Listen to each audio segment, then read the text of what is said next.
Have you had anything to drink tonight? Just count to 10 into this for me, please.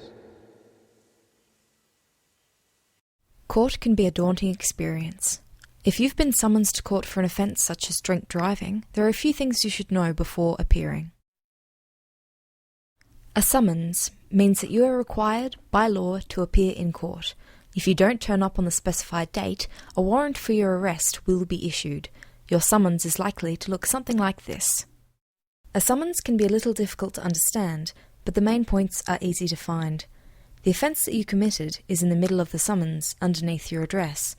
Your court date appears near the bottom of the summons.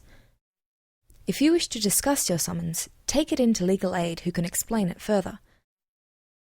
This is a good idea if you don't agree with anything that is stated on the summons. Before your court date, to get an idea of what it will be like, go into a courtroom and observe the proceedings. Not everybody has the time to do that though, so here is an idea of what it will be like. Dress neatly for your court appearance. You don't have to wear a suit, but make sure you are neat and presentable. No singlets, thongs, torn clothing. Dress as if you're going to a job interview.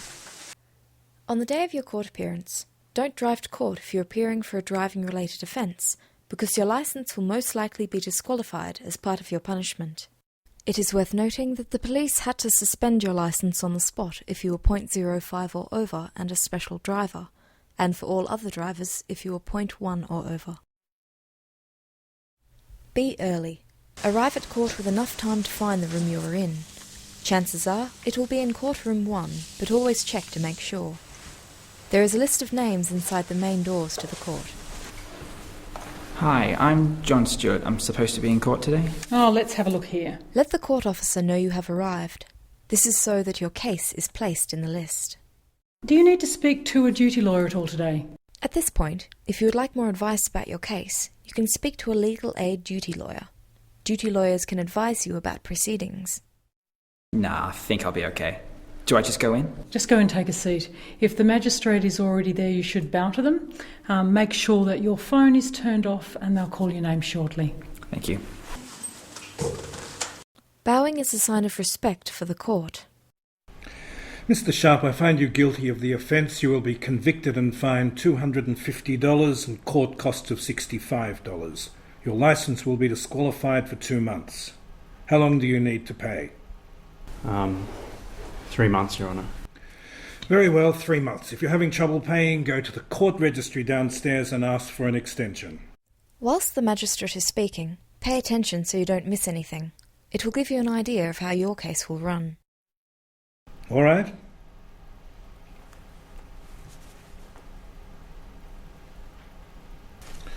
John Arthur Stewart. When you are called, go straight to the table in the centre of the room. At the table will also be the prosecutor, who will read out the statement of facts. But first, the magistrate will read out your charge and ask you how you plead. If you have committed the offence you are being charged with, plead guilty. Your case will be settled in court on that day. If in doubt, speak to a duty lawyer before your case is called. If you didn't commit the offence, plead not guilty. Your case will not be dealt with then, but will go to a case management hearing up to 10 weeks later. It is strongly recommended that you seek legal advice if you wish to pursue this course of action. If for any reason you don't wish the case to proceed on this first date, you have the opportunity to adjourn the case. This means it is put off for up to 3 weeks. You should then seek advice from legal aid to be more prepared the next time you appear in court where a plea will be required. How are you pleading, Mr. Stewart? Guilty. Your Honour.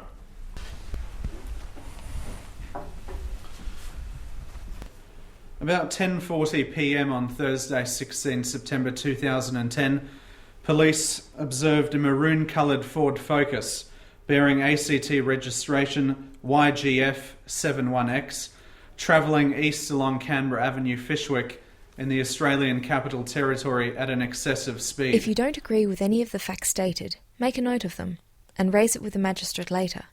Don't interrupt the prosecutor.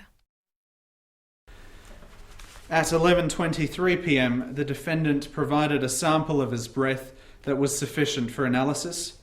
The result, as shown and recorded by the breath analysing instrument used in the analysis of a sample of the defendant's breath, was 0.08 grams of alcohol per 100 millilitres of blood, a level 3 reading. After the statement of facts has been read out, the magistrate will ask you if you agree.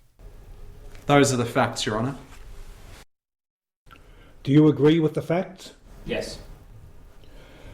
I find the facts proved. So what happened? Why did you drink and drive, Mr. Stewart? At this point, you should present the magistrate with a plea speech. Be prepared and include the following: an explanation of why you committed the offence, if you realised that you were breaking the law, if you feel regret for your actions, your personal circumstances and employment. The magistrate will also ask you some questions. It's just, I had a fight with someone at work about something really stupid. I went to have a drink to calm myself down. One turned into a few. Really dumb, I know. It's just, things just aren't going very well at the moment. I'm really sorry that I put people in danger and broke the law just because I was having a bad day. Mr. Stewart, drinking is not the way to calm down. So you do work. What do you do? I'm a roofer. And how would you get to work if your licence were suspended? It would be tricky. I have to get up early and I work out of town. Well, as a first-time offender, you're eligible to apply for a restricted licence. If you want to apply for a restricted licence, you should get advice from legal aid before you go to court. But it should be noted that high-range first offenders are prevented from obtaining a restricted licence. All right. Is there anything else you can tell me about your circumstances? Do you pay rent? Yes, I rent a place with my girlfriend. And did you bring any character references? Character references are good things to take to court. These are statements written by someone who knows you, who isn't related to you, preferably in a position of authority, such as a teacher or your boss. 2 or 3 will be enough. Yes, from my boss and my soccer coach. The reference must show that they know you have been charged, and preferably state that they wouldn't normally expect this sort of behaviour coming from you. Answer all the magistrate's other questions. For a drink driving charge, depending on the seriousness of the matter, it is highly likely that your licence will be disqualified. If you do rely on your licence to get you to work of a morning, or if you drive around for your work, you may be allowed to apply for a restricted licence. Next, the magistrate will usually lecture you about your actions and make their ruling. Mr. Stewart, your actions were obviously very dangerous. Drink driving just because you had a bad day is a very stupid thing to do, and completely inappropriate. A level 3 reading such as yours carries a jail term of up to 6 months and a $1,000 fine. Are you aware of that? No, I had no idea. I have though read through your references and I can see that your actions are out of character. I also take note of the fact that your alcohol level was at the lower end of the level 3 range. Mr. Stewart, I find you guilty of the offence. You are convicted and will be fined $400 and ordered to pay court costs of $65. Your licence will be disqualified for 6 months. How long will you need to pay? An acceptable amount of time for a large fine is 3 to 6 months. There are payment options that you can discuss with the court administration staff. Your punishment will obviously be determined by the seriousness of the crime, along with the reasons for your actions. 3 months. Okay, 3 months. At this point, you are free to leave the court. Sarah Alexis Jones.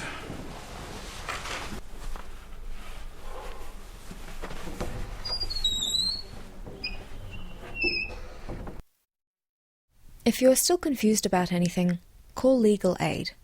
They can provide you with free legal information and advice. Just remember, court can be nerve-wracking, but a few simple things will make it better for you. Be polite and respectful to the court. Dress well and show that you regret your actions. You have committed a crime and deserve a punishment, but following this advice may help to lessen its severity.